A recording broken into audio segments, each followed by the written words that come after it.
Test 1 2 3. Test 1 2 3.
Test 1 2 3. Test 1 2 3.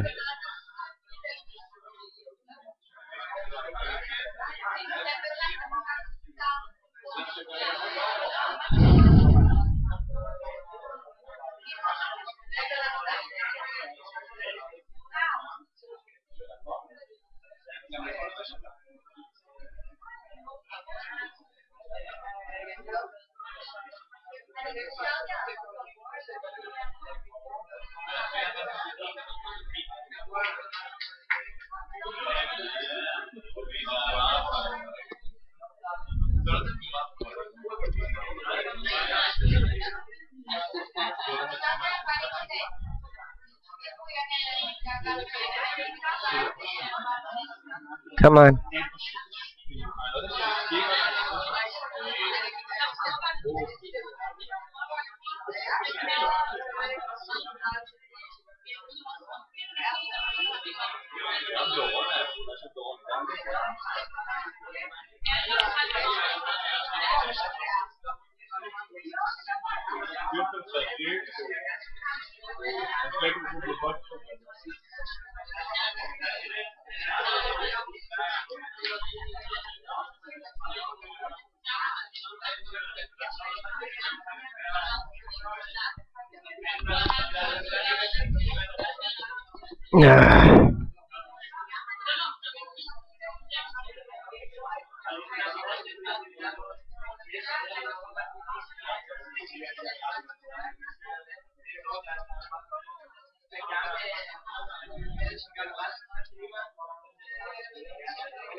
Good evening, everyone. We'd like to start.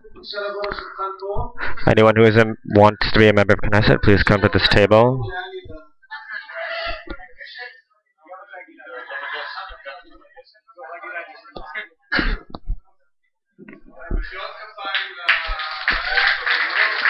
A round of applause.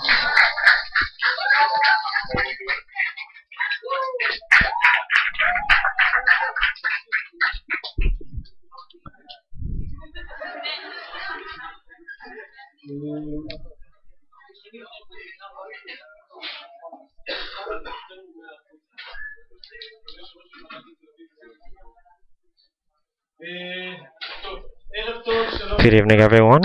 Welcome. I think I know most of you, but I'm not sure. In case you don't know me, I'm Lior. I'm the head of the Mechina program. We have 2 candidates are here, 3 candidates are here, another one who's on the way. First, we're going to have a few words from Eran Baruch, who's the head of the yeshiva. A few words of opening. Eran is a strong leader of a strong organization. Good evening, everyone. I'm very happy about your participation and your political interest. First of all, Buzi Herzog, who is supposed to be here on this panel, asked for me personally to apologize. He needs to be at a special presentation. He was asked by the head of the party, so he was unable to participate in this panel.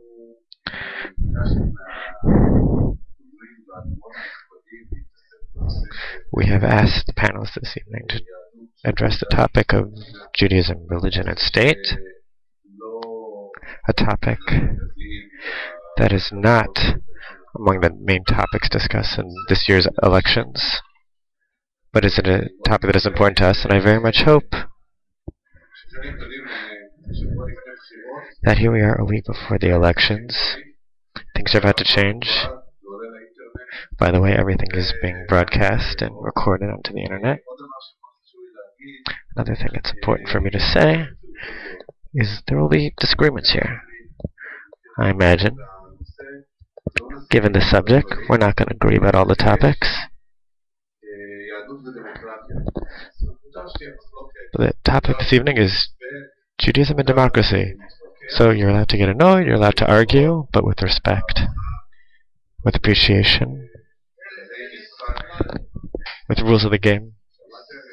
Did you hear what Rabbi Nitzan said? Maybe he should be a rabbi in this yeshiva. Okay, Lior, I pass the torch to you.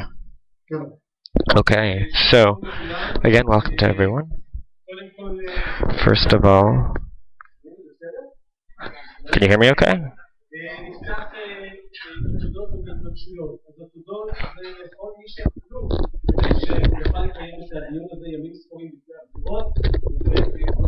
Here we are a week before the elections, and this is a product of a lot of work.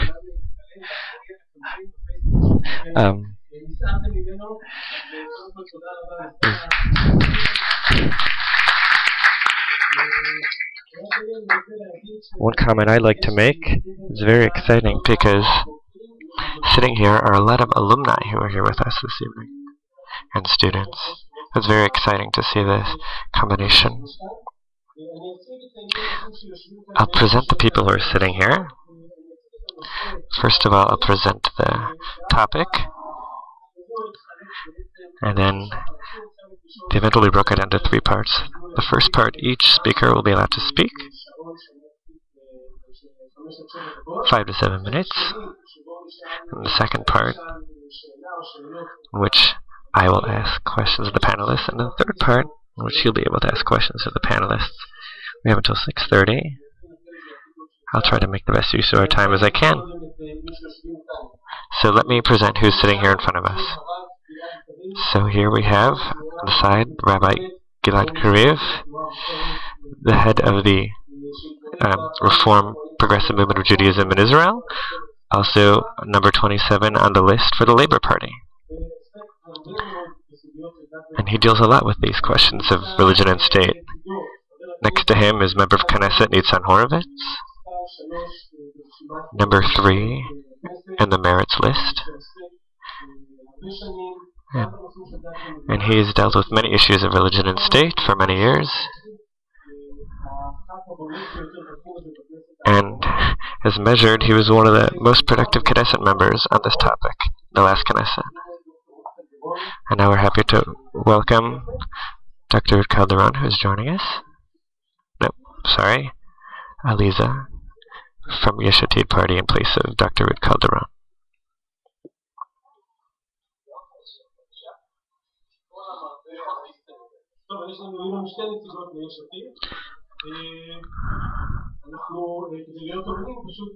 In order to be, as it turns out, we have 2 representatives from Yesh Atid this evening.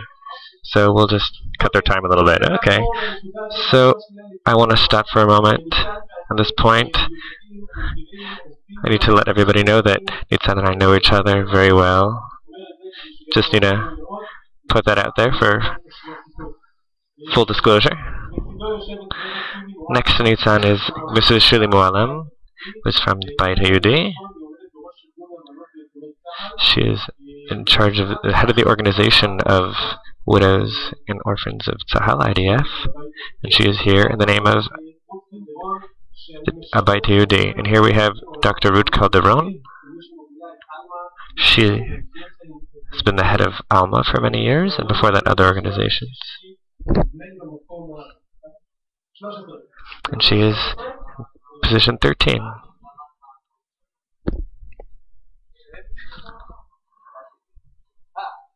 Oh, you didn't say what number Shula is on. She's number 12 on Bayit HaYehudi. In recent polls, well, there's a lot of interesting discrepancy in the different polls, how many numbers they're going to get. And soon we'll be happy to welcome Eliza Levi, who's 7th place in Yesh Atid. She will join us soon. She's a doctorate, a writer. She's written many books. I also know her a little bit from beforehand.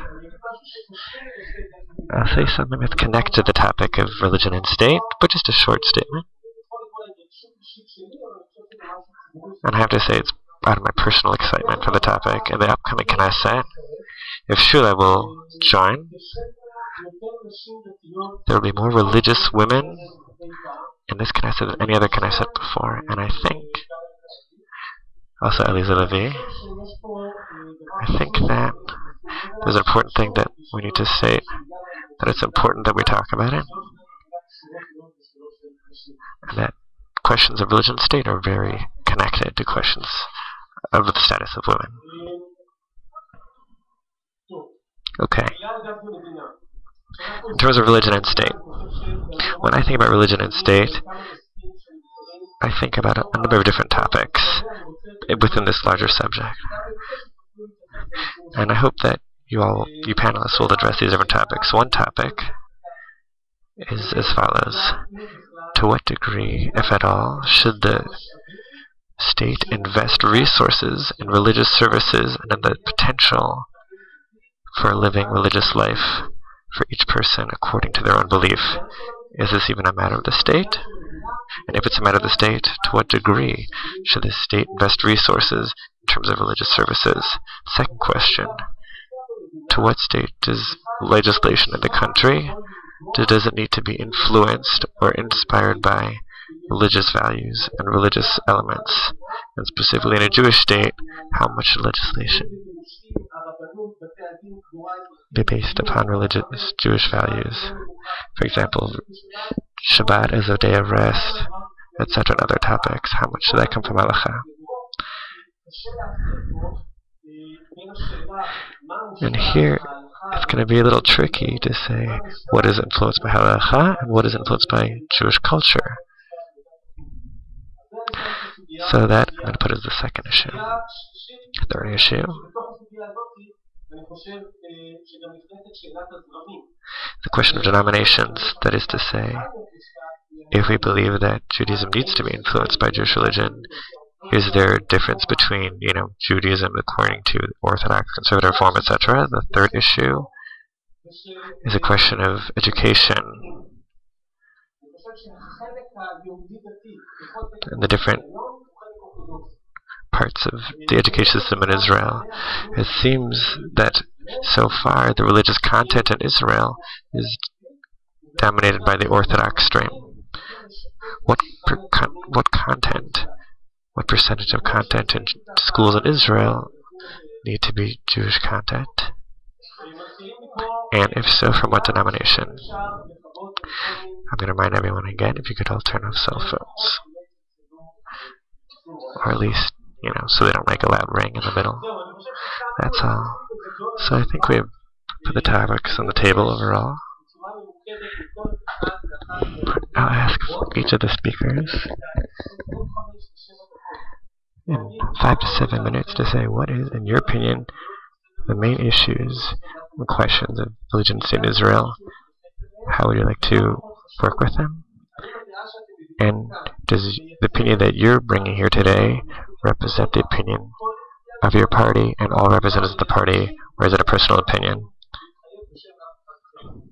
They can't be related to anyone else. So what is the central issue that we need to deal with related to religion and state in Israel? So 5 to 7 minutes each one of you. But I'm going to cut short the 2 representatives from Yesh Atid to make it equal a little bit more. You have a microphone over there. Gilad Kariv. I get to speak first. Okay, friends. Welcome everyone. Good evening. I apologize first of all the last minute that I might have to leave a little bit early to go to a party event that Bougie is currently attending right now. I'll start with one sentence.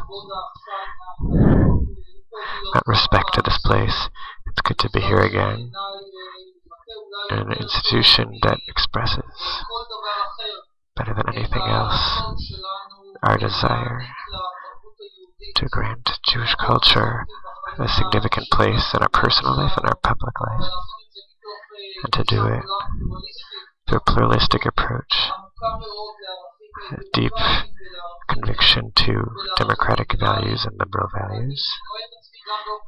And I say myself out personal, as a member of the Reform movement, as an active in the Labour Party, and other organizations as examples, such as Bina, maybe not on the political level, but on the more important level, the educational level, the communal level, the public level, to create an alternative to the hegemony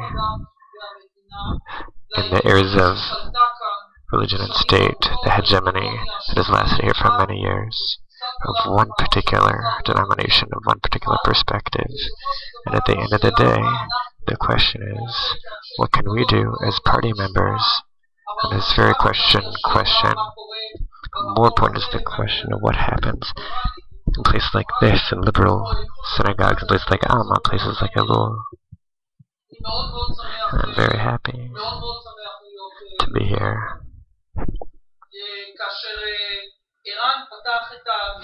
When Iran opened the event this evening, he defined the event a little broader than Leor's questions. Iran spoke about Judaism and religion and state.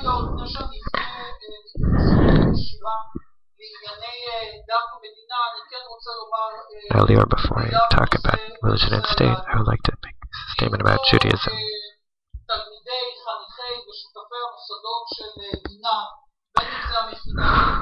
Who among the students or members of Bina know that from our perspective, at the center of our Jewish life stands the obligation to build a strong and just society? And I have a lot to say about religion and state, and I'll say them shortly in my remaining minutes, but in my opinion, you cannot open a discussion talking about Judaism in relation to the upcoming elections without saying the true test today of Israel as a Jewish democratic state is the ability to rehabilitate Israeli society and to return to Israeli society concepts of justice and egalitarianism that have been attacked in a serious way in the last decade. Matters of conversion issues that are close to me, public transportation on Shabbat, and the non-Orthodox denominations. All these different talks are floating in the air. And as long as Israel is leading the Western world in terms of child poverty and discrepancy between rich and poor, we can't talk about Judaism in Israel when Israel is undergoing a process causes of deterioration. Not because of the global economic crisis, not because, oops, someone in the Treasury Ministry make a mistake, but a directed ideology whose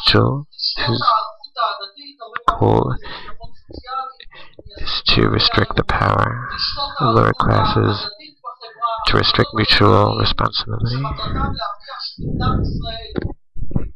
to weaken organizations that try to make sure that Israel is a strong, progressive, but also a just economy. And for me, that's the main Jewish message of the Avodah Party. You have 2 minutes. Okay. I will present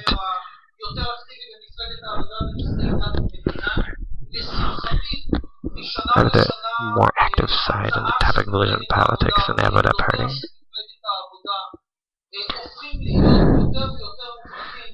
And the Avodah's position on topics of religion and state are becoming more and more clear, more and more explicit in our platform. I encourage you to open up our platform online on the internet. Our platform talks about the strengthening of the Jewish and democratic identity of the State of Israel, which needs to be accomplished through education and caring and development of the culture of Israel, and not through legislation. The Labour Party believes in civil marriage and divorce. We believe there needs to be equal status granted to all the different denominations of Judaism, Reform, Conservative, Orthodox, or the denomination of Judaism as a culture, secular Judaism in all its different forms.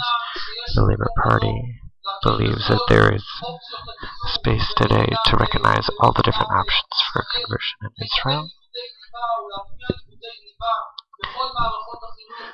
to forward core studies in schools, returning to changing Ben-Gurion's decision on not drafting yeshiva students, which was originally started as a very small and restricted group. So in addition to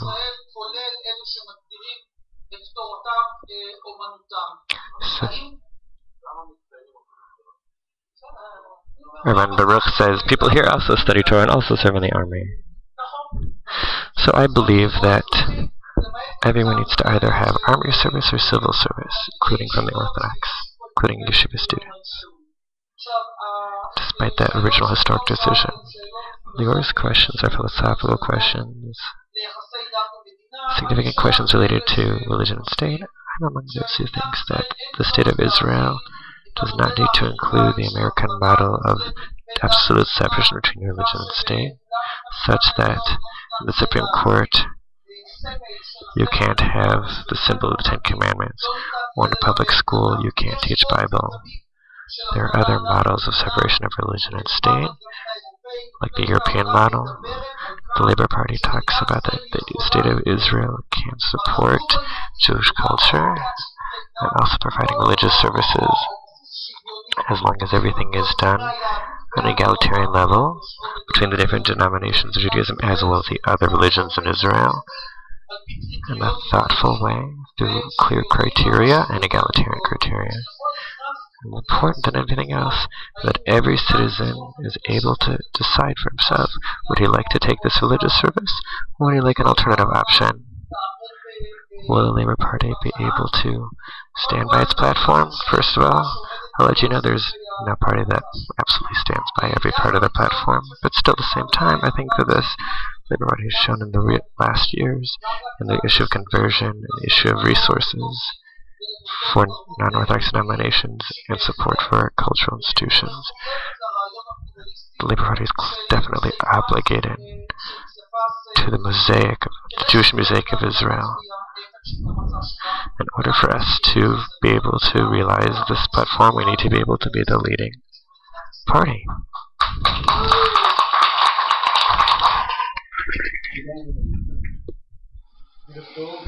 Good evening. Thank you for inviting us this evening. I very much love being on. I've been here a few times, and I love the whole idea of Mechinot in general, which is a lot of fun for the students, being able to put off the army for a year and study, and all in general. Too bad I didn't have that kind of an option when I was your age. This topic is very important. I come from the Meretz Party, which is the Zionist left party of Israel, and as opposed to the stigma that people like to put on the left-wing Zionists, that we're quote-unquote against Haredim, against Judaism, against religious people, or we hate this or that. I don't hate religious people, I don't hate Haredi people, I'm not Tony Lapid. Use all kinds of negative words about people like that. No. I come from a Zionist perspective that sees this country as a Jewish and democratic country, and these two elements are important on an equal basis. So Haredi might come and say, what, are you really Jewish at all? But I say to them the same thing I say to you. Just because I don't have a shtreimel in my head doesn't mean less of a Jew than any new Litzman or anyone else who puts on a big show of Judaism. In my eyes, in terms of the democratic elements of Israel, Meretz is very strong. We don't even need to talk about it this evening. At the same time, we need to re-emphasize the struggle for democracy. But there are two basic elements, Judaism and democracy. So I'm going to talk tonight about the Jewish. In general, left-wing representatives and representative of my party, let's talk or hear about Judaism. So it's easy for people to stick that stigma on us, but I want you to know that my movement and my party, for 100 years, has a strong value in Judaism. So what is Judaism in my eyes? First of all, Judaism is an approach of openness and tolerance and loving your neighbors yourself and preparing the world that the way we act is more important than Torah. So here we are in the state of Israel. We talk about struggle against discrimination, against repression of women, struggle for LGBT rights. All of these struggles are, in my eyes, Jewish struggles, and it's important to understand that. Beyond that, when we talk about Jewish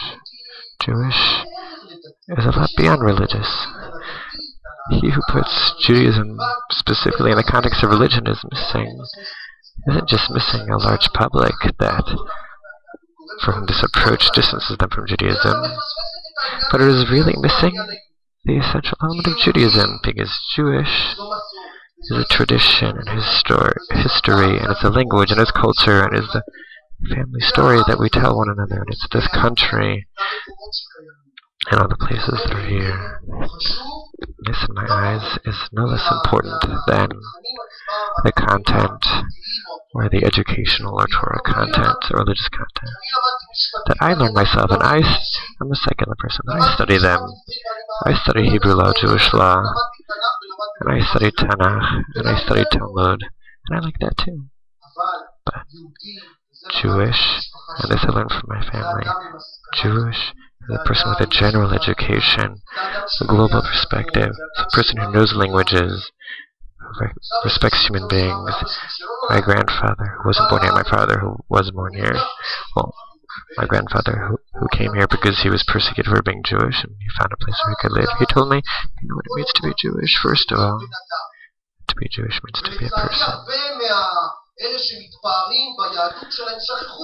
Lots of people who flaunt their Judaism forget about them.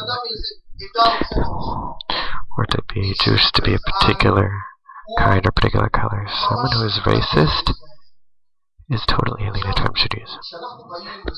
Now, when we talk about this issue of relation between religion and state in Israel, I talk and Meretz talks about separation between religion and state. We're not talking about erasing the Jewish character of Israel. No, to the opposite, to the contrary, we would like to strengthen it. But in the spirit that I told you about, in the democratic spirit, the tolerant spirit, there are people in this country who aren't Jewish, and they're equal citizens. The people who return here to the law of return from Russia, for example, who aren't even considered Jewish, what are we going to do? Throw them out? Alienate them? I say this to Gafni, and I put forward a proposal for legislation for civil marriage. But they said, "Who are these people?" I said, "These are Israelis that came here through the law of return." And he said, "Well, so they shouldn't come here." This is an approach that is closing. This turns us into a zealous extremist group, and it's foreign to my Jewish values, and the values that I am proud of. I speak about separation of religion and state, first of all. An equal law for each citizen. In a democratic state, everyone is equal under the law. Here, unfortunately, in certain realms, the Jew goes to a rabbinic court, a Muslim goes to a Muslim court, a Jewish goes to a Jewish court, with different laws, with different rules. Here, the woman is, half a person. There, she is 3/4 a person. It's not possible to think unbelievable things like this happen in the state of Israel. And I believe in cancellation of the rabbinic courts. Not just Jewish, the other religions as well. That's just one example. A second example.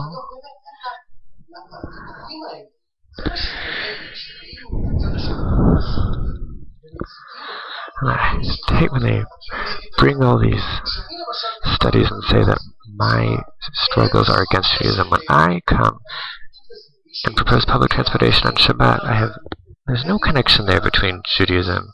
I'm not forcing anyone to drive on Shabbat. I'm not forcing Haredi people to get on the bus.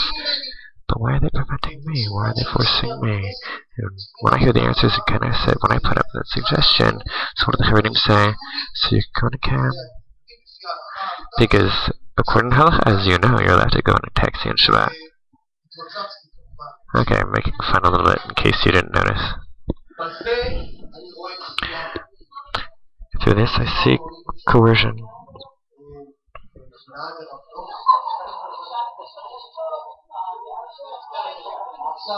One minute. Okay, so I want to finish. Our struggles in topics of religion and state, the struggles of merits of the left wing of Israel, the Zionist left wing, are done through a democratic spirit. We're not coming out of hatred. We're not coming out of discrimination.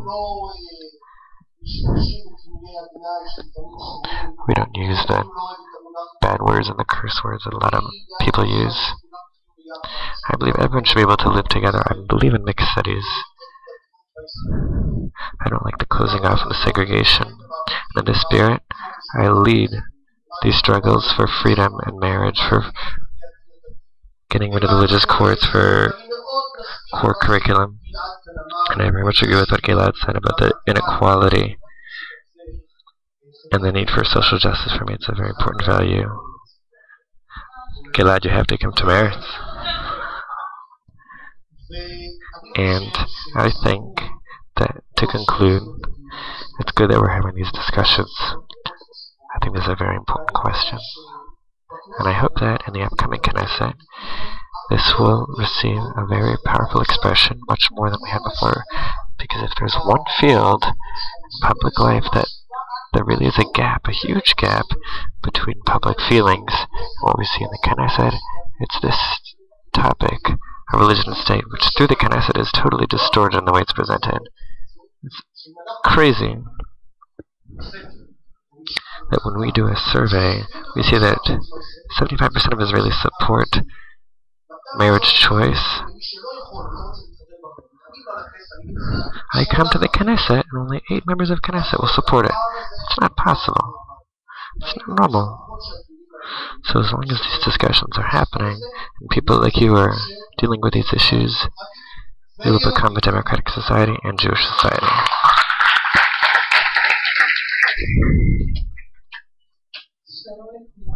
Hi everyone. I'm Shulim Rafaeli. And in my party, Habayit Yehudi, we see the state of Israel, the national state of the Jewish people. And the basis of our life here is the creation of a Jewish and democratic state. Perhaps in a different way than Eitzan sees it or other people. But the main concept is as follows.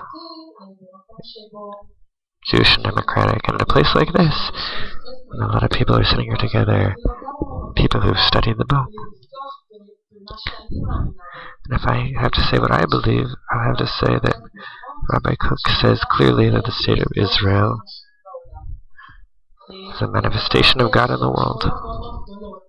And there's a lot of heavy implications of that. The way we carry on ethically, our education system, the health system, and of course the economic system in Israel, and being a Jewish democratic state. The Beit Yehudi party is opposed to separation between religion and state. We don't believe you can create here a model of another state like anyone in the world. We have a lot of work to do on the different dimensions, on the Jewish and the democratic. A number of years ago, an amazing experiment was done. Professor Gabizon and Rabbi Yaakov Maidan to create a conversation, a real deep conversation about the fundamental problems in Israeli society and topics of Judaism. And I think that they placed before us one of the main possibilities to move forward in the connection between religion and state. I'll touch upon a few topics. A few of them I won't talk about, because I feel like we only have limited time, and I'm sure there'll be more questions moving forward. Who would ask me quietly now if we accept that as a part of our platform. They were asked about my perspective. I could say the Beit Yehudi party has a broad diversity within it in terms of people's personal beliefs or practice, but also how they feel on the issues of Jewish and democratic. But I think we have the basis for discussion.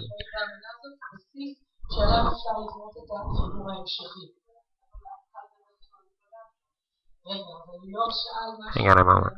So Lior asked something.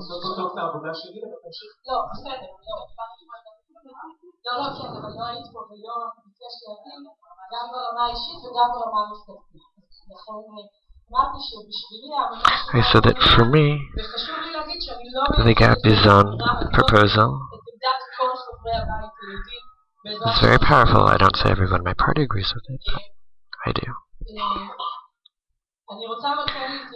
I would like to talk about something and say it with your permission. For my personal life, as a woman, a religious woman, who was married happily and with much pride to a secular man, and we built a happy home,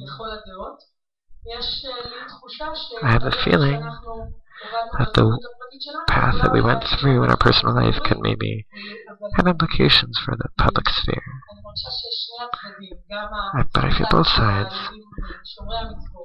The side of mitzvah observant Jews, and also the side of the Jews who aren't mitzvah observant or mitzvah observant different way.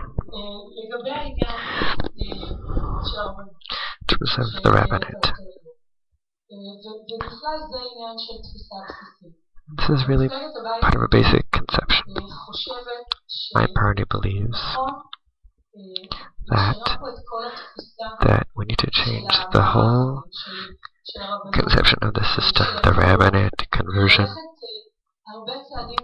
to move many steps forward. And it's important for me to say, through the realm of Orthodox Halacha. I'm not hiding here, I'm not hiding anything. We believe that what needs to lead the topic of conversion in Israel is Orthodox conversion. What needs to lead the topic of marriage is marriage like we have today. Like Nitzan knows, we are opposed to civil marriage.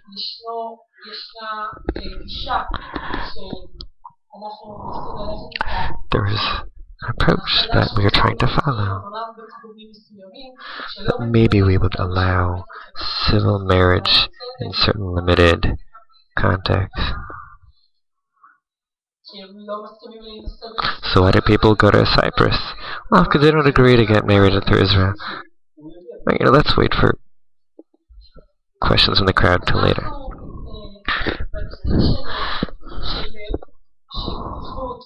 Topics of openness and conversation. Shabbat is a day of rest in Israel. Public space versus private space.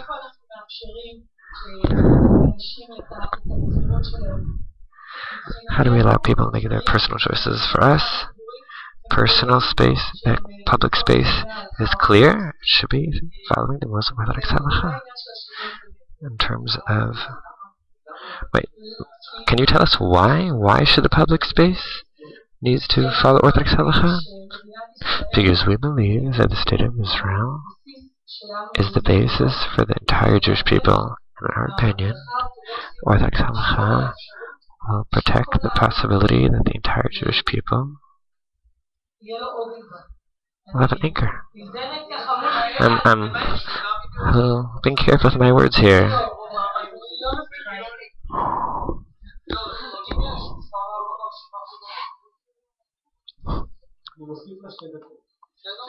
I'm giving her another 2 minutes.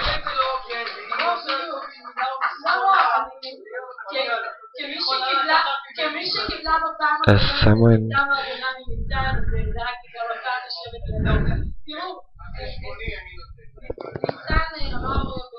Nitzan said in another forum that I was in, which I was very much attacked, that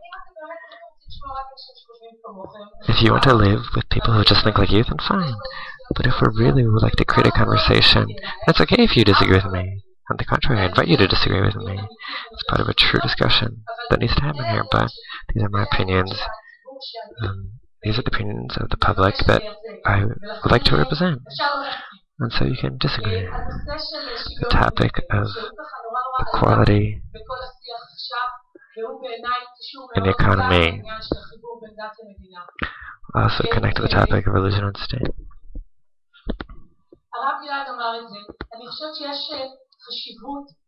I think there's an importance for studying Torah. I think it's a lot of importance to be part of the society that you live in, and as such, the Ba'adudia Party proposes a complete program for either military or civil service. I, as a mother of children, one of them was in yeshiva and then in the army, and my 2 daughters did national service, and now my youngest son is now in the army.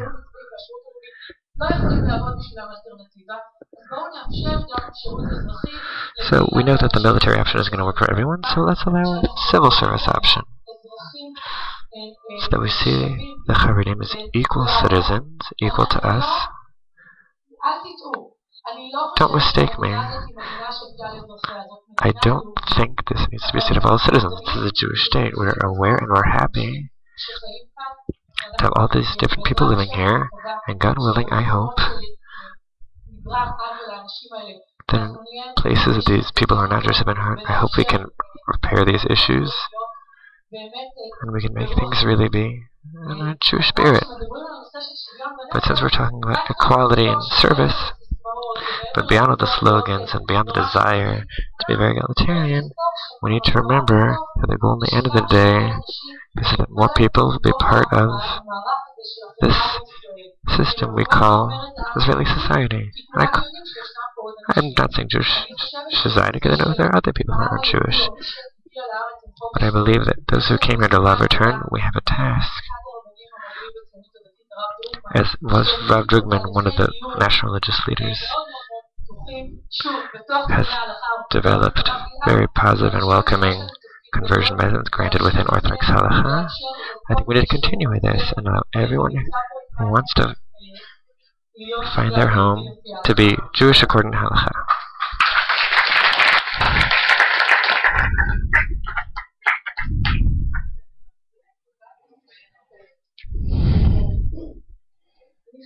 Good evening.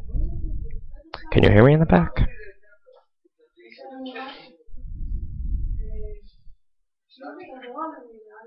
I'm Ruud Calderon. I'm from Alma. I'm number 13 in Yesh Atid. This is new to me, to speak like this in a political way. I'm learning how to do it.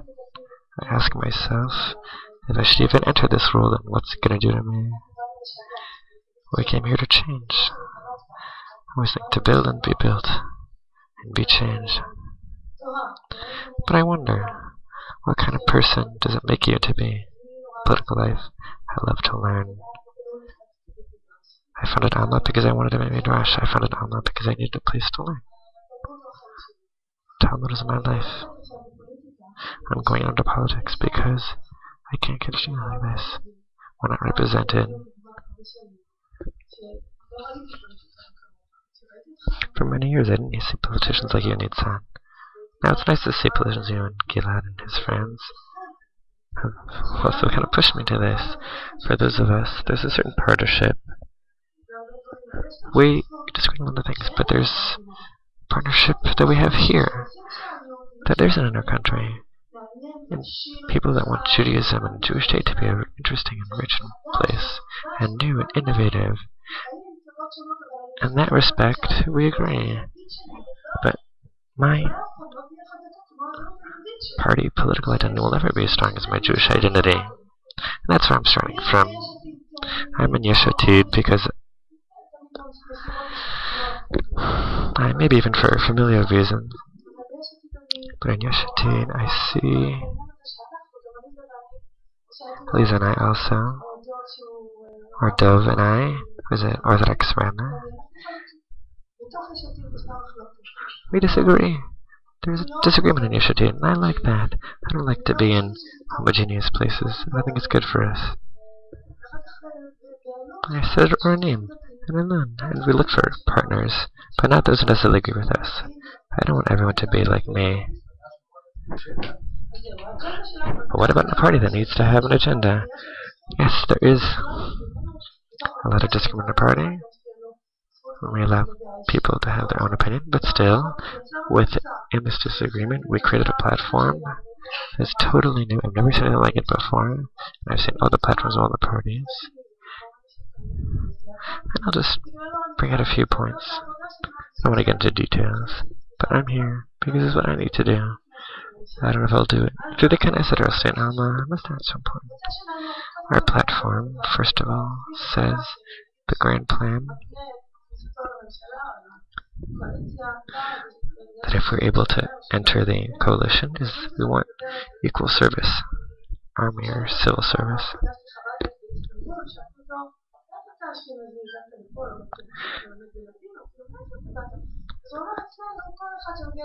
So, everyone who comes to the age of 16 or 17 comes to a big center.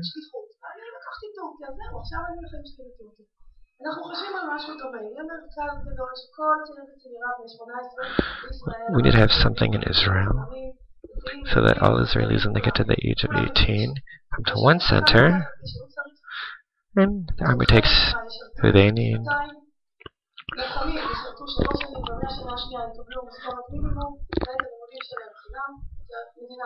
The people are able to do 2 years of service and then get free education. And whoever the army doesn't need, and we know the army doesn't need everyone who's 18. Right now there are 60,000 young people who don't serve in the army, but each one can decide for themselves some kind of mission, whether it's civil service that can be perfect for Jews or Arabs or Haredim, there are hospitals, there are nature reserves, there are kindergartens, all kinds of organizations. There's so much that needs to be done. So we can have 60,000 young people do it. The state of this country will be very different. Within this, the platform always says, just as we have great athletes and great other people, that certain people who are great scholars will be able to receive special support and scholarships, and those will include religious and secular people who will be able to combine their learning with army service in terms of equal service.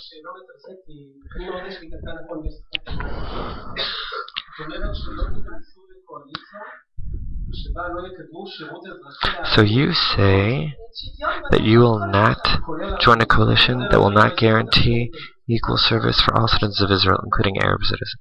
Yes, that's on our platform. So something else. Last night, I watched Shomer Yasaf. Did any of you see it? It's an amazing movie. A very Jewish ethical movie. This topic.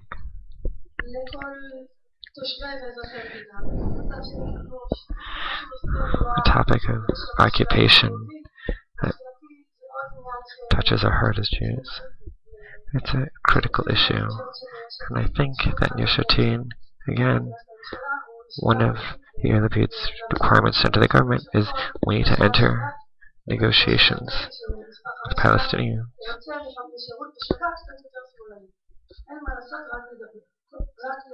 But at least we need to talk.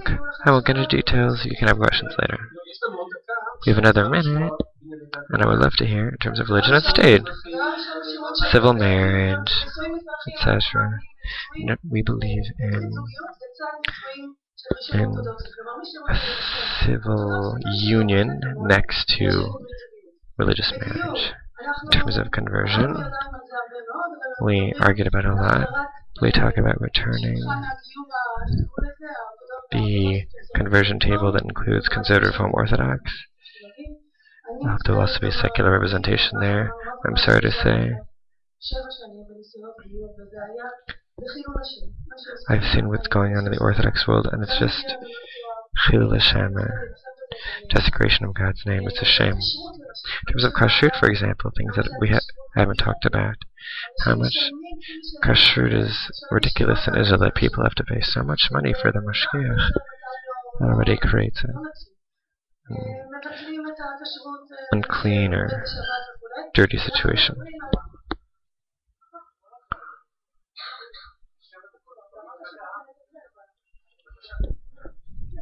Well, there's 7 minutes of your party. Does she want to?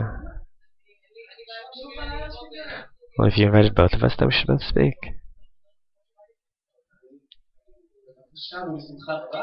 I'm so happy that you're here, but I need to say that I would give each party the same amount of time. Do you know the story about Kamsa and Bar Kamsa?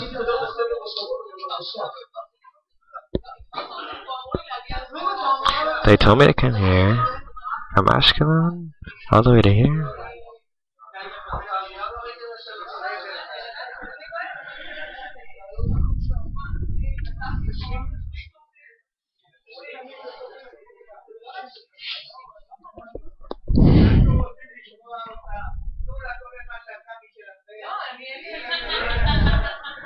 We want to hear her. We want to hear her. Give everybody their minute.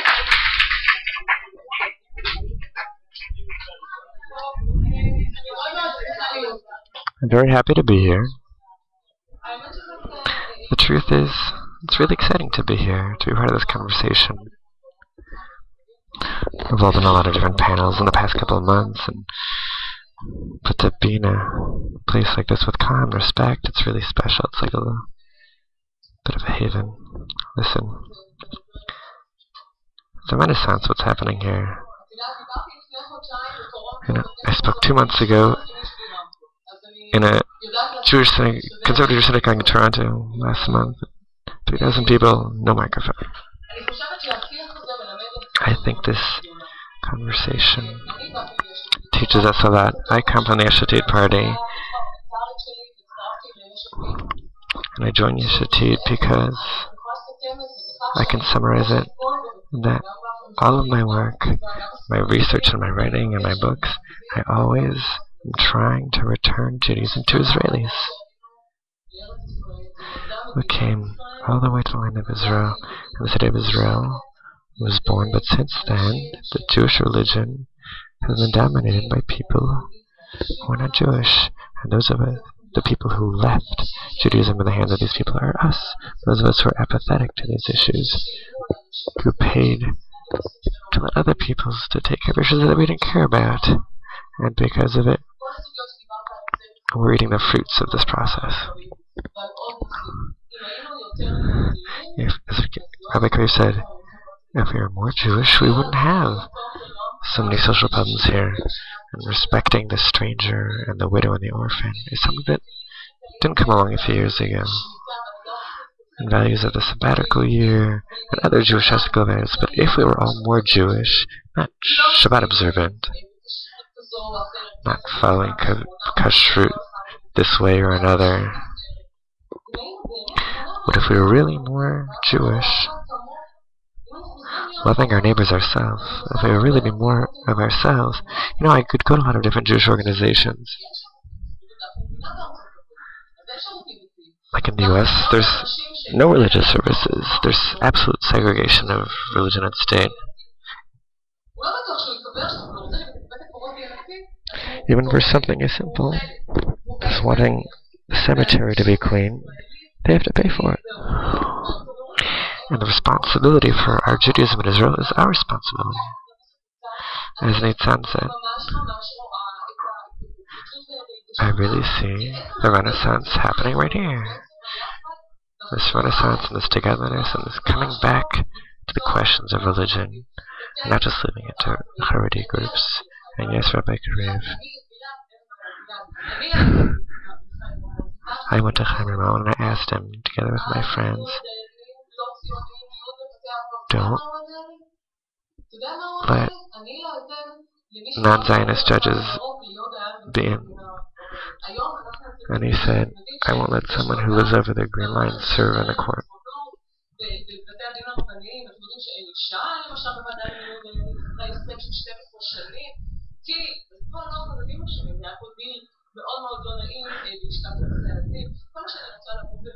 All I want to say is that we all need to be more involved, and we need to bring transparency into the Jewish-Israeli public sphere and learn how to live together.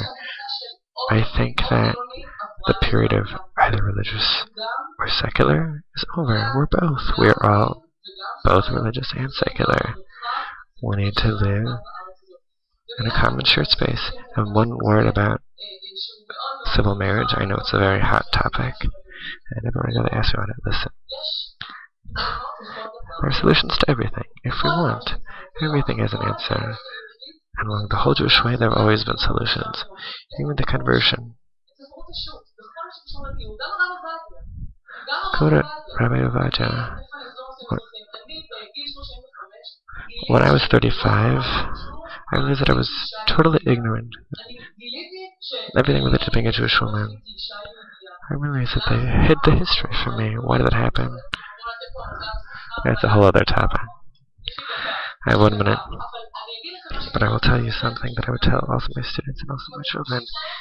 You feel like you don't have answers, go look for them. They exist. Don't let anybody else do it for you. That's what I did. And I discovered the history of Jewish women and things that a Jewish woman wrote. So in terms of civil marriage, listen. Marriage is according to the religion of Moses and Israel. He who doesn't want to or cannot, the state needs to give him a possibility. So we have a civil union possibility in Israel. And we need to allow any person who wants to get married through common law, civil union, and through that they can get all of the various rights and privileges of halachic marriage. That's what I want to say, and I need to finish. But I will say, I'll conclude by saying one thing that I want you to put on the table. I have no time to talk about it. Maybe another time I have a Facebook, you can write to me. But one thing, I want to be awareness or responsibility for future generations. And this is something we can't forget. We need to be we have to have responsibility for future generations and their connection to Judaism. For example, we had this whole issue that came with the Supreme Court about the IDF conversions. But if we don't have responsibility for future generations, it's going to be even worse.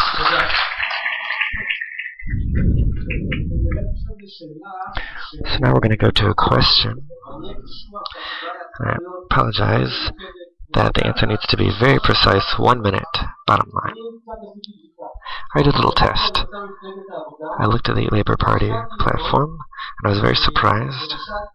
For example, all the things that Gilad said here, למשל במצע מפלגת עבודה כתוב קידום נישואים וגירושים אזרחיים במדינת ישראל, בכל ההצבעות לנישואים אזרחיים מפלגת עבודה יצאה החוצה. בסיפור של הבית היהודי לא הצלחתי למצוא אג'נדה של I couldn't find anything about it. About Yehudi, I couldn't find anything in the topic of religion and state in the Beit Yehudi's platform, except a few sentences about the rabbinate. Yesh Atid, maybe I missed it, but there's only something written about equal service, nothing about religion and state, so I'm going to ask a very specific question. What is my party committed to, ready to commit to and vote to, related to the current situation and topics of what are we committed to? That we're going to vote as a party?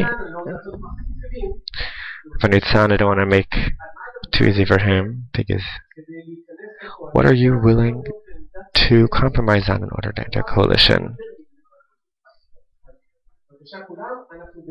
So everyone, 1 minute for everyone.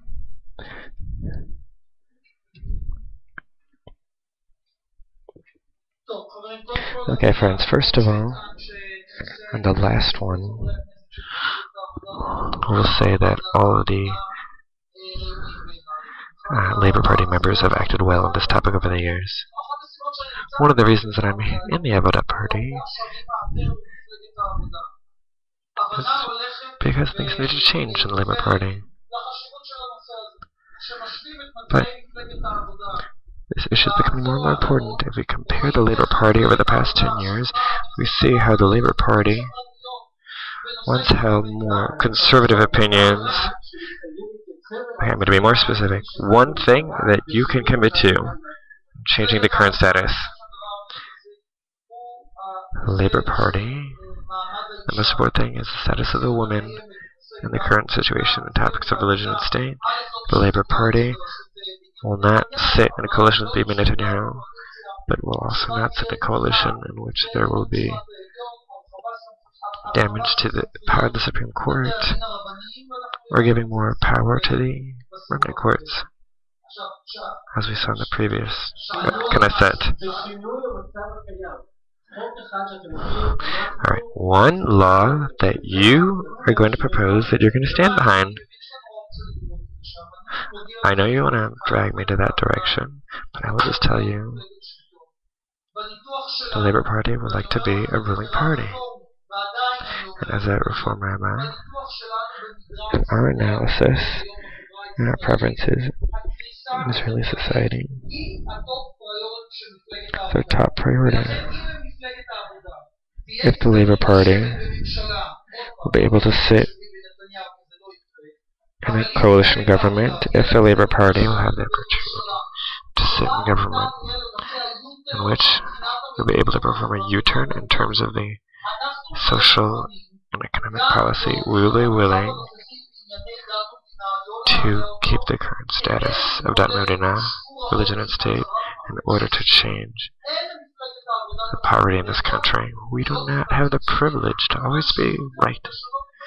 Sometimes we need to compromise in order to change the reality of Israeli society.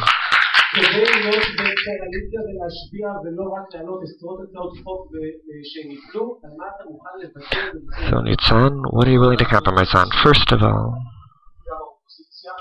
we influence as well as part of the opposition. You can see our fights in a lot of different contexts. Like, for example, the struggle that I'm fighting against the religiousity. It's a very important struggle. And we led this struggle together as members of Meretz, members of the opposition. That is to say, don't just look at the size or the chair that you're sitting in, because if you're not obligated or committed to a particular path, that's not going to happen. Look at Kadima.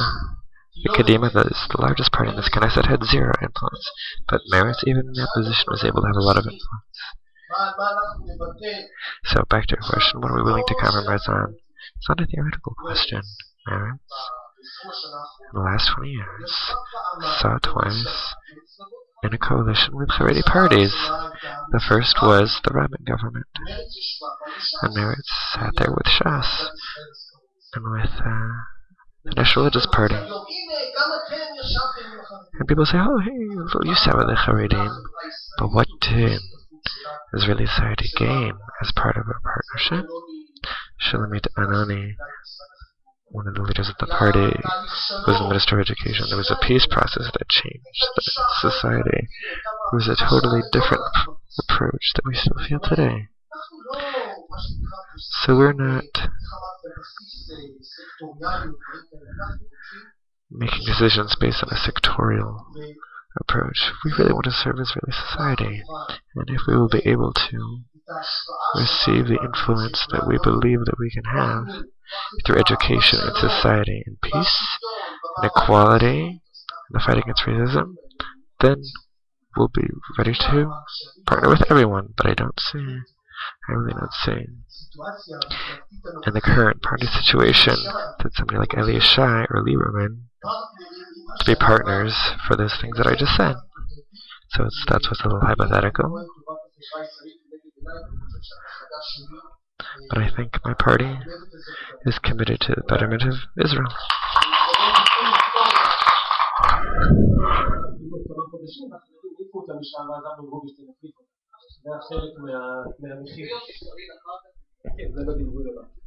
שולי, דיברת קודם על אמנת גביזון מדן שבוודאי לא תואמת את הסטטוס קוו הנוכחי.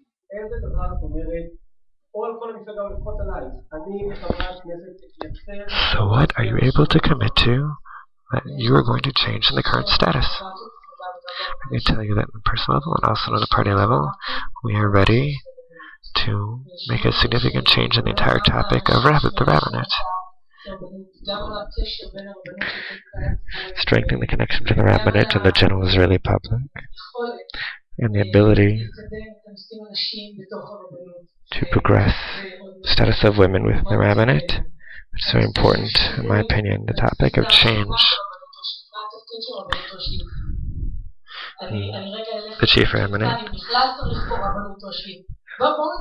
I'll come back to Nitzan's question. Do we even need a central rabbinate? Wait, but what change in legislation do you want to put forward to change the rabbinate? No, we don't cancel the rabbinate. That we disagree on.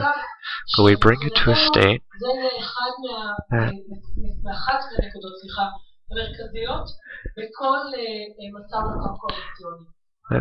make sure that this is part of any coalition agreement. Okay, so what do we change? So who are the rabbis who serve in the lead? What is the role of the rabbinate with regard to everyone who's an Israeli? So change the people who are in charge of the rabbinate.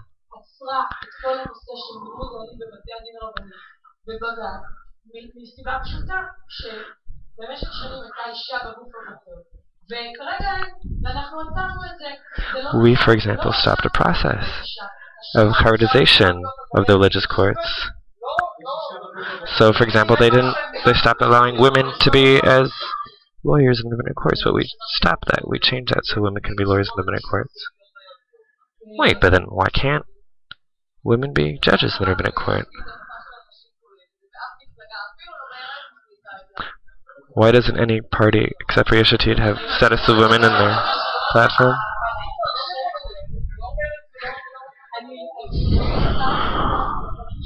I just want to finish my statement.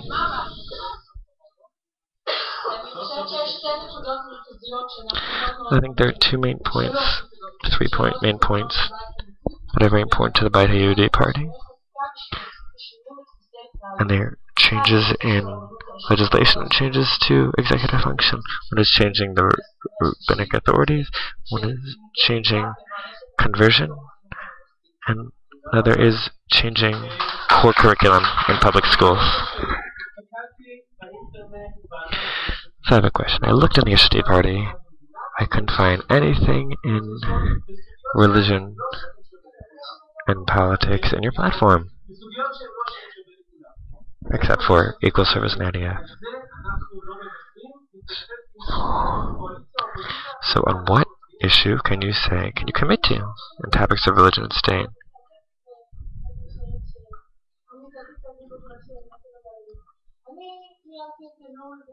I led Elul. a place of secular Jewish studies. Then I was with Yuli Tamir, and then I was with... well, nobody helped. Nobody from the Ministers of Education, from Meretz Avodah, any party, nobody helped. They always had things more important than our studies. The only one who helped us was Willem Hammer. Now I think the time has come. Wait, what party was he from? You didn't tell everyone. He has something else to say, but I want to tell you. Tell your friends that from my perspective, the rabbis of Tzor, the Zionist religious organization, are no better than Haredim. But that's another topic.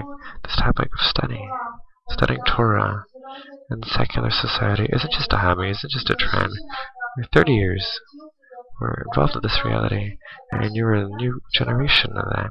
And this is a great cultural revolution that's happening. And if I'm able to enter the Knesset,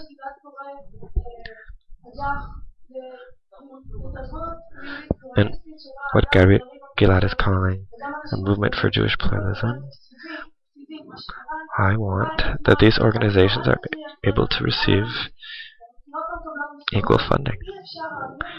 And it's not possible to continue this way so many years. That's what I will fight for. Just as Haredim get money and national religious get money to study, we also will have a right to learn Torah. It seems so elitist so far, but it's really there that the soul of our nation lies.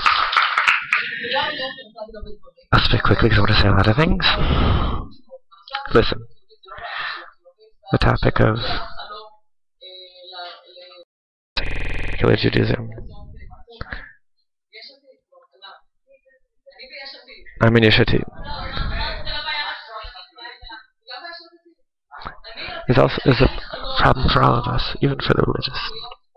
I had the dream of creating a Tikkun El Shavuot in Tel Aviv. And now we have it every year in Savta in Tel Aviv, but we don't get any money. We do a lot of work. It's an amazing production. Take lots of weeks of planning, and it's free. We don't cost money like Alma does, and everything is Shomer Shabbat. Believe me, we don't have money, but it's not a problem.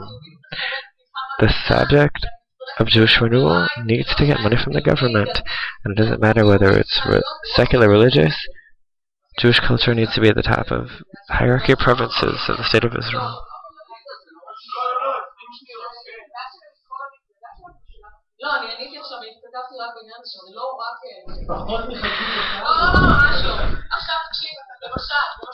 So listen, practically speaking, there are the elections of the chief rabbis. It's very soon. Let's see which of the parties will make it part of the coalition agreement. Which parties will be involved in it? So let's take responsibility. Let's all take responsibility. I want, I don't want, but it's not the reality. We can't make these changes happen tomorrow. We need to find little points in the status quo and how we can solve them. If we come with goodwill, good desire, we can solve everything. What will we not give up on? We will not give up on the topic of equal service. You said you didn't find our platform, but I need to say, you will see it. It's coming out soon. Because our platform on religion state is groundbreaking and comes with a lot of deep work from different people working together. Hang on a second. Wait. But we have a platform on women. Hang on a second. We have a women's platform. And in our women's platform, we have topics on conversion and topics on any other platform that demand that women have key roles in the religious sphere, halachic religious sphere. And I won't bring everything down, but it'll be online. You'll see.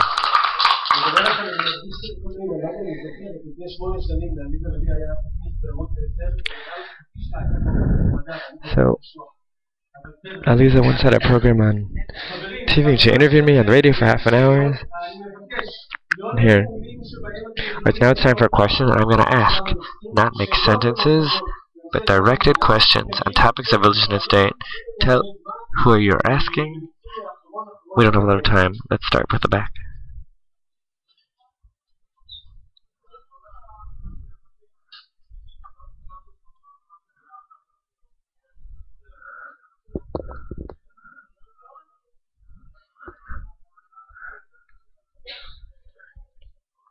אני רוצה להבין את ההקשר של דת ומדינה. באיזו מידה הדת צריכה להשפיע על החינוך, או באיזו מידה צריך לתקצב מקומות לפעילות?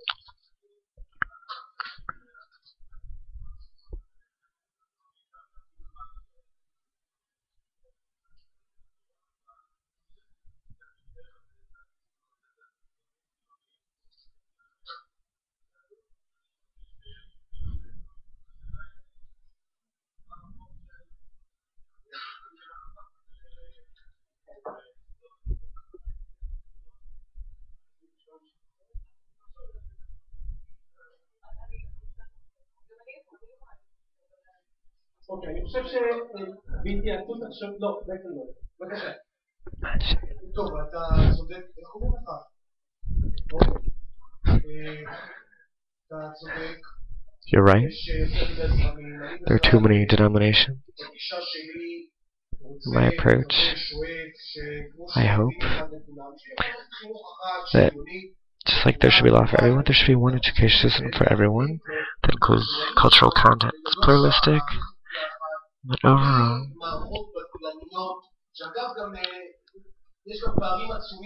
there are huge gaps right now in terms of conditions and infrastructure.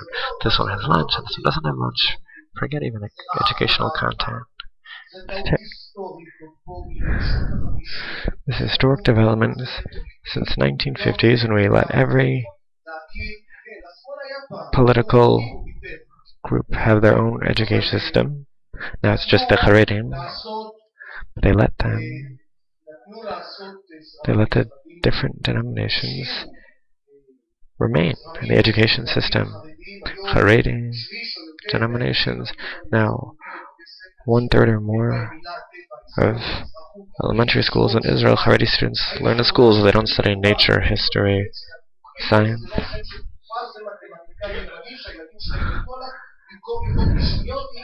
For example, every student should know that Archimedes isn't just a kind of medicine.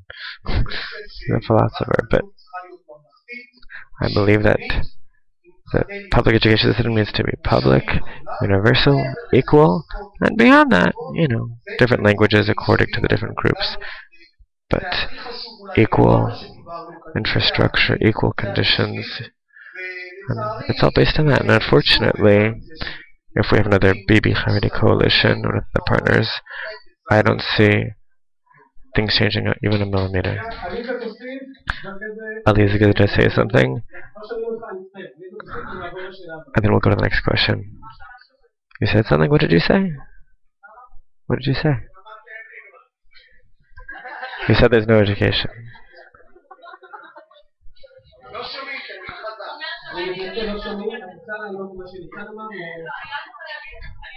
I just want to say that our educational platform is very, very explicit. It talks about a few different principles. First of all, it says a lot about getting rid of the Bagrut exams, but you missed that. But we want to separate education from politics. It's ridiculous that every time there's a new minister, there's new content and new curriculum. I agree with Nitzan. This whole separation of religious and secular public education is archaic. We need to get rid of that separation. Wait, so we'll all learn the same siddur? Yes, yes. There are solutions. I don't think that's what Nitzan meant. No, I think there are solutions. There already are existing solutions. It's possible if we want. There are a number of different experiments of joint schools, religious and secular, and they're very, very successful. And we should give the option to choose. Okay, I need to stop. I just want to say one thing. I just heard the word Abad Yehudi, didn't hear the full question. The Abad Yehudi, the topic of education, is the basis of almost everything. We believe the basis of everything is education. We believe that we need to include the whole system in the public school system. Even within, there can be secular and there can be religious, but there need to be within the same system. We need to strengthen the whole content of core curriculum, core Jewish curriculum. Here, we'll do it this way. We'll take 3 different questions, and then we'll let the speakers relate to the different questions. Right, a woman. I'm referring this question to Abad Yehudi.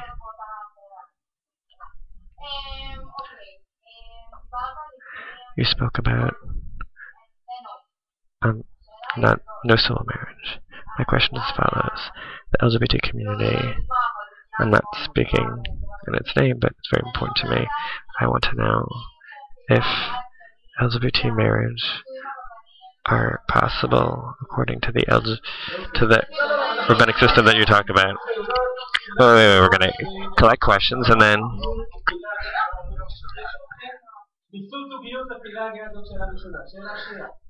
Second question.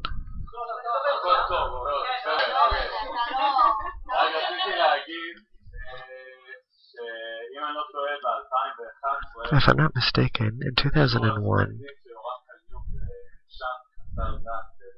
they let Yoram Kanyuk register as a person without religion in the Ministry of Interior. And do you believe in the freedom of a person to register as without religion in the Ministry of Interior? And what kind of implications might that have legally, politically, for a person to live without religion in Israel? A woman, we need a woman. Boy, girl. Yes, a woman.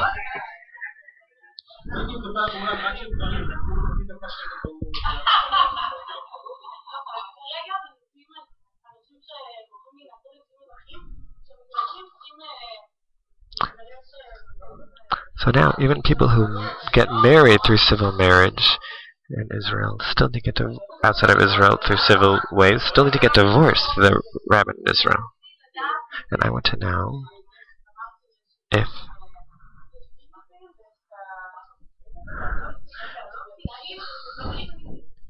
in your civil unions that you talk about,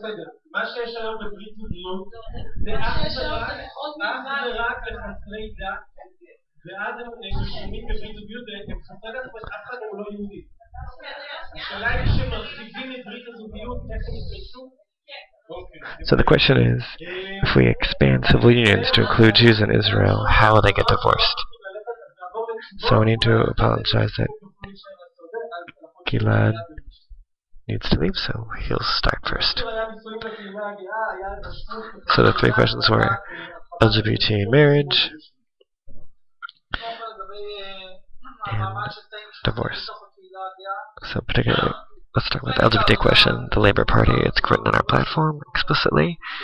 We support civil marriage that will allow same-sex marriage.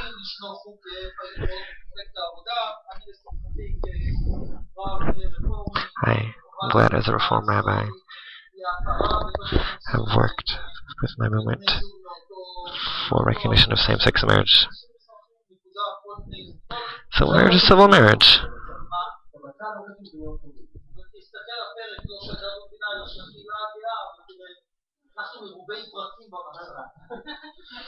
We have a lot of chapters on our platform. You'll find it in there.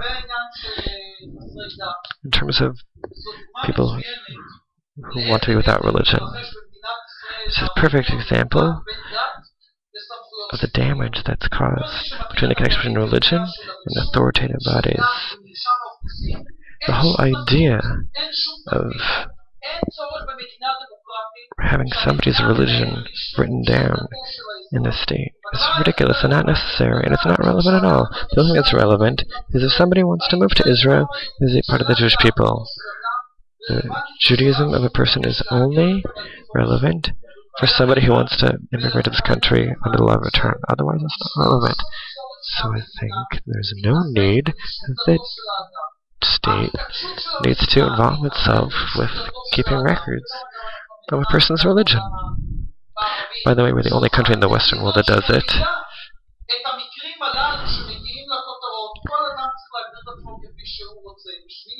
Every person should be able to define himself as he likes.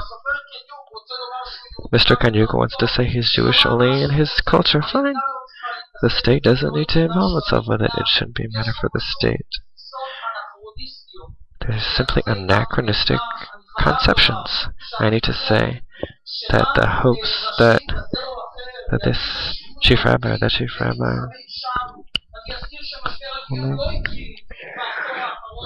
but I say that the whole conversion problem didn't start in the last 10 years.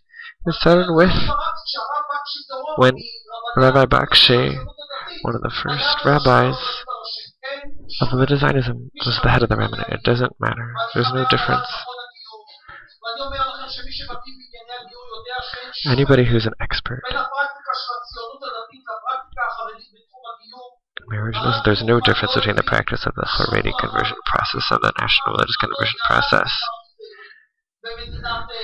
Even when we had a national religious head of the rabbinate, there was a decrease in the number of conversions.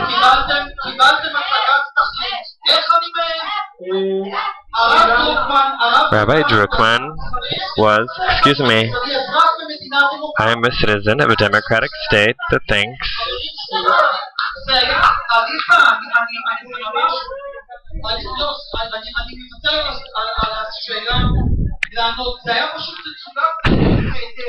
I'll forget about the last question.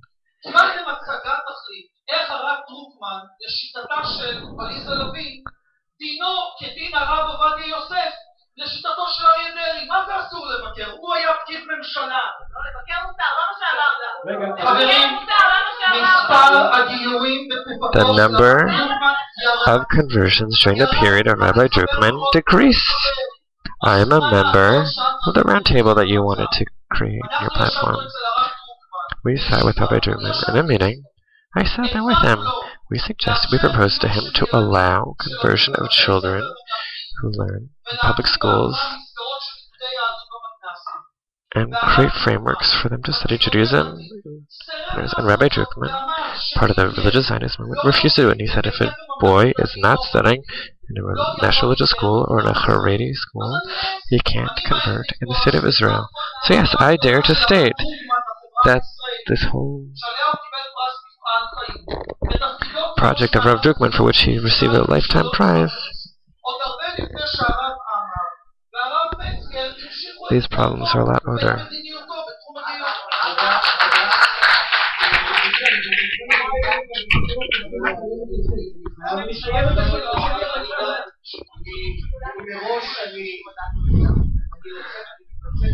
I apologize,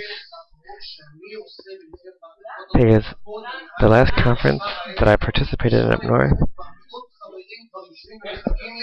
I need to run. I have hundreds of members that are already waiting for me, so I'll be quick. In terms of the LGBT community,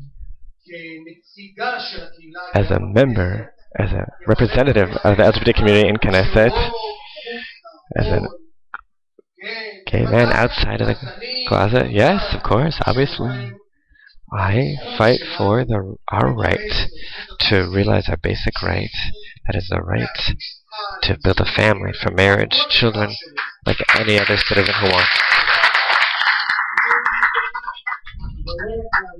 But not only for us,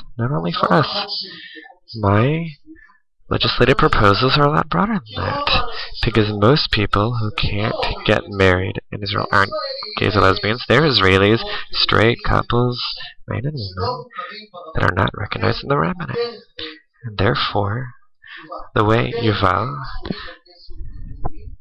to bring forward LGBT marriage is through creating a civil marriage for everyone, which includes LGBT people.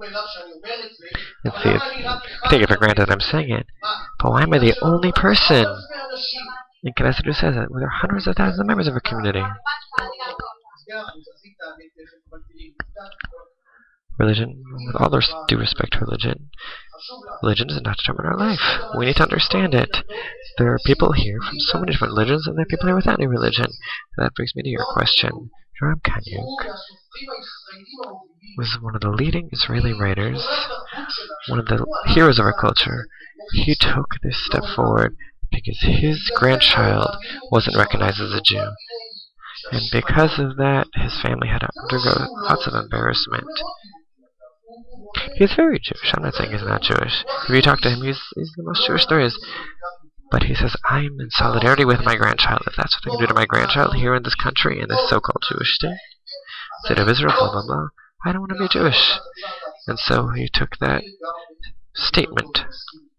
And I agree with him. There are a lot of people that want to register as people who are religionless, and that is their absolute right. Every effort to force them to identify a certain way is religious coercion. I think this possibility needs to be possible in a lot of different ways. I have to apologize, but they're already waiting for me. Thank you very much to everyone. Kol hakavod on this evening.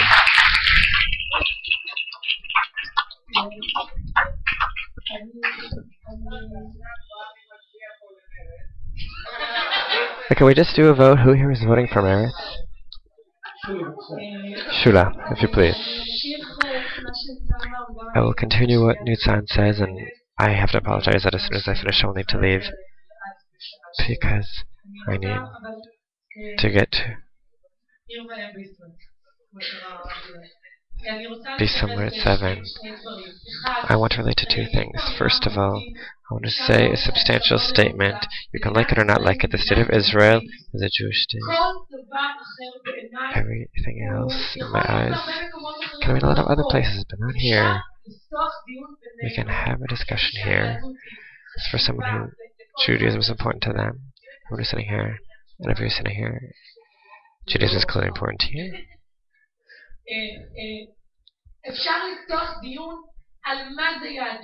We can have a discussion on what is Judaism, what are its borders. But when Yoram Kaniuk's grandson,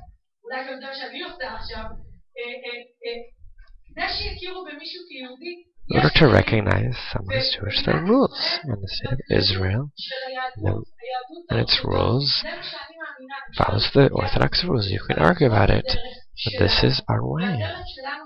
And our way is through the definitions of Orthodox Halacha. I won't tell anyone how they should live their lives, but Jewish law cannot recognize same-sex marriage. It doesn't matter if you agree with me or not. I won't say something else. When the essence of my life is Orthodox Halacha, and my pluralism does not tell anyone how to live their life. But if you want to take out get me to say I'm in front of LGBT marriage, I'm not. The essence of my life is Orthodox Halacha, especially when it's concerned with religion state. I used to say that the state of Israel currently, the civil unions only relates to a very, very small group of citizens. But currently in the state of Israel, there's no other method of divorce outside of the rabbinate.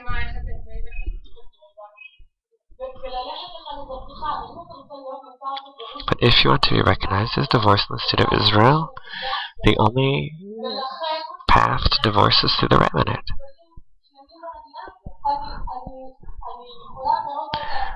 I can very much agree with you and understand you, but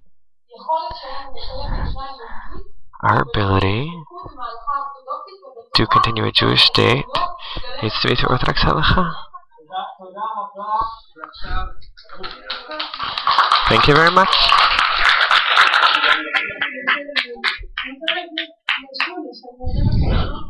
want to say to Shili, I want to thank you.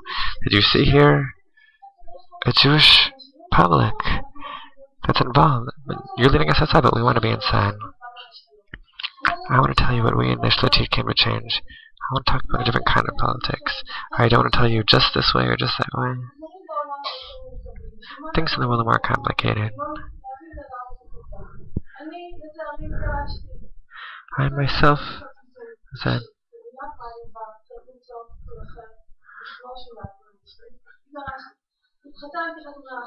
I got married through a secular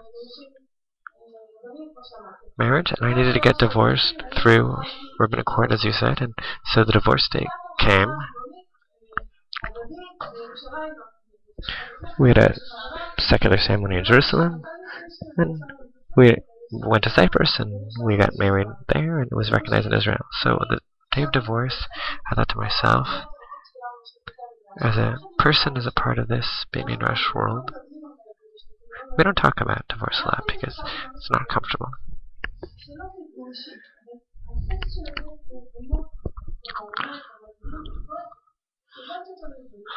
So there's a text, the divorce document, and I translated it. I brought it with me to the divorce court. There was a Chodi rabbi.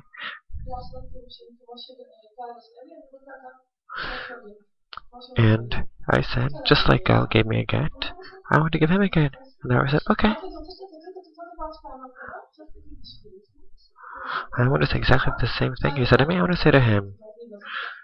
So I took the writ of divorce from him, and I took my own divorce writ, and I gave it to Gal. And it was a surprising moment in terms of Jewish culture.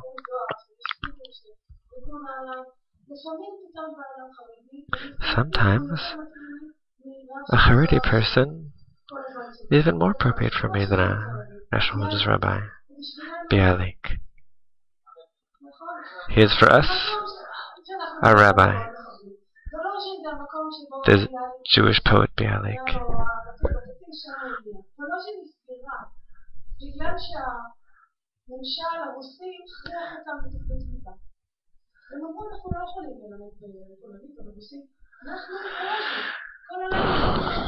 When the Russian government tried to institute mandatory curriculum, including Russian and Polish, he said, we can't do that. They said, or you teach in Russian, or you close the yeshiva. So they closed the yeshiva. So I want to relate to the topic of core curriculum. Also in politics, I want to recognize how much complexity there can be.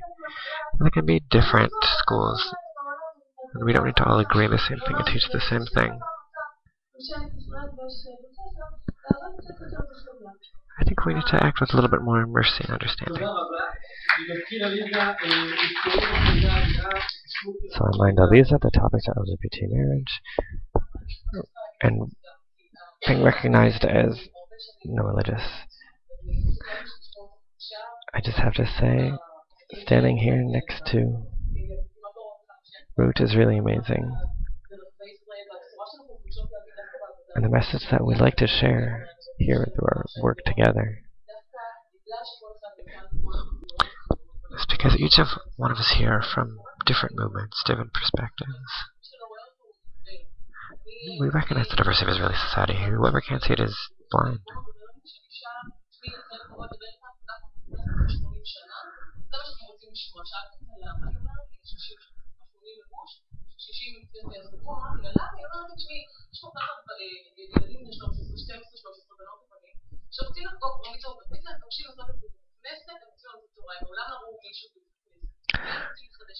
So, I'll tell you the story of a synagogue that was opened after 80 years because the family got together and wanted to give their kids bar mitzvahs. And whoever can see this sort of thing is blind, and I'm here to return Judaism to Israelis. I want to allow for civil marriage, and yes, same-sex marriage, and all the various possibilities. You know why? Because I want the numbers to decrease.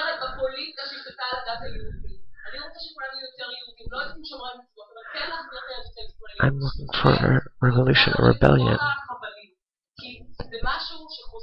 returning Jews to the Israeli people. Thank you very much.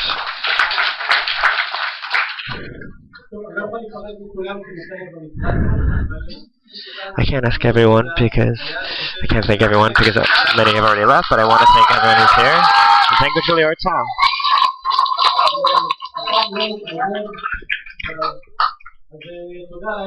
Thank you very much. Good night.